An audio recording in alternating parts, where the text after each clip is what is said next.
And then your second question here, Gina, is if a venture already has a pilot and revenues, would you say Founder Institute is a good option for founders? And so, Brian, I think you were kind of at this point already, so maybe this is a good question for you. So what would you say to a founder who already has an MVP or a pilot and some revenue? You know what?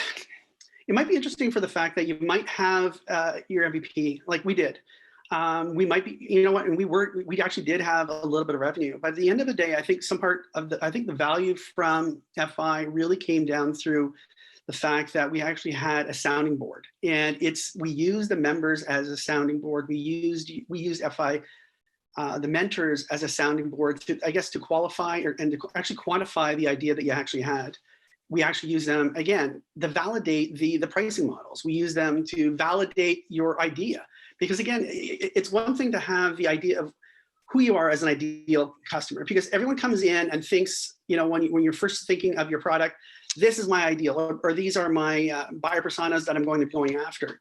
But then halfway through, even the FI program, you might think these are the buyer personas we're going to be going after, but then maybe later on through the process, you might think, hey, maybe there's somebody else I can be going after. Maybe there's other low-hanging fruit that might be easier for us to target that we should be going after first, and then we can go after these other groups later on.